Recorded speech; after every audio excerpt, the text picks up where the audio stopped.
So, this woman just committed one of the most disturbing acts in human history, all in an attempt to make her son straight. Now, everyone, meet Barbara Daly Baekeland. Born in 1921 in Boston, she was a standout beauty, modeling for Vogue and Harper's Bazaar as a teenager. In 1943, she married Brooks Baekeland, the grandson of Leo Baekeland, the inventor of Bakelite plastic, which means unlimited money and instant high society status for Barbara. Barbara loved the spotlight. She once bragged she could have married royalty if she wanted to. But by the late 1960s, her fairy tale world cracked apart. Her husband, Brooke, left her for a younger woman and cut her and their only child off financially. And suddenly, the queen of high society was forced to fend for herself and her child. That child was Tony Baekeland, born in 1946 and raised in unimaginable luxury.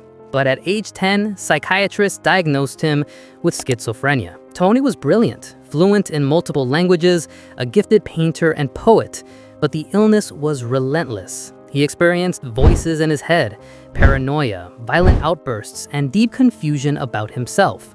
On top of that, Tony was gay, at a time when being gay could get you institutionalized, medicated, or worse. Barbara panicked. Her fantasy of raising the perfect, charming, high society son was collapsing. And then she made a choice that shocked everyone.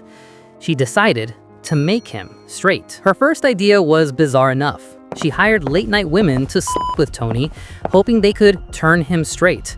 When that failed, she escalated in a way that scared him for life. According to multiple friends, witnesses, and the book Savage Grace, in 1969, while they were living in Mallorca, Barbara crawled into Tony's room one night and crossed a line no parent should ever cross. Her reason was, if other women can't fix him, maybe I can. Some family members deny it to this day, but those who knew the pair said it broke him mentally. Imagine waking up one morning to realize your mother is no longer your mother, if you know what I mean. Fast forward to 1972. Barbara and Tony are now living together in a fifth-floor flat at 44 Cadogan Square in London, one of the most expensive addresses in the city. By now, Tony's 26, skipping his medication, and his violent episodes are getting worse. One afternoon, he threw Barbara into traffic outside their building. She survived. He was arrested, but Barbara bailed him out the same day. A psychiatrist warned her, "He is going to kill you one day." Barbara just laughed. Come on. He would never hurt his mother. Until November 17th, 1972. Barbara and Tony had an explosive argument because Tony invited a male friend over. Barbara angrily stormed into the kitchen to order takeout. Then Tony followed her, grabbed a kitchen knife, and stabbed her repeatedly in the back and chest. She collapsed and died. Tony calmly washed his hands, walked back to the living room, and ordered Chinese fried rice. When the delivery man arrived, neighbors heard Tony say, "Just leave it outside, thanks." When police reached the scene, Tony opened the door, covered in blood, and said, "I think I've killed my mother."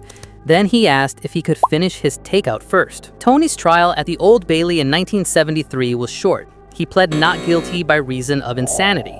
The jury agreed in under 2 hours. He was sent to Broadmoor, the same hospital that once held the Yorkshire Ripper. Tony spent 8 years there, painting, writing, and getting heavily medicated. 8 years later, his grandmother, Nini, campaigned relentlessly for his release, insisting he had recovered. Even Tony's father sent a warning letter, calling him a ticking bomb. But in July 27th, 1980, Tony was freed and flown to New York to live with 87-year-old Nini. He lasted only 6 days. On day 6, he built a shrine to his mother's ashes, started chanting, and when Nini told him to turn the music down, he stabbed her 8 times. Miraculously, she survived. Tony was arrested and taken to Rikers Island. When asked why he attacked her, he reportedly replied, "Why won't the old woman die?" On March 20th, 1981, at the age of 34, Tony was found dead in his cell with a plastic bag over his head, the very material his great-grandfather invented. 2 attempted murders, 1 homicide, a shattered family, generational wealth that bought luxury but not a single ounce of real help. And at the center of it all, a mother so obsessed with control that she destroyed the very person she was trying to fix. So, what do you think? Could proper psychiatric care have saved them? Or was this tragedy inevitable from the start? Let me know your thoughts in the comments. And subscribe for more chilling real-life stories like this one.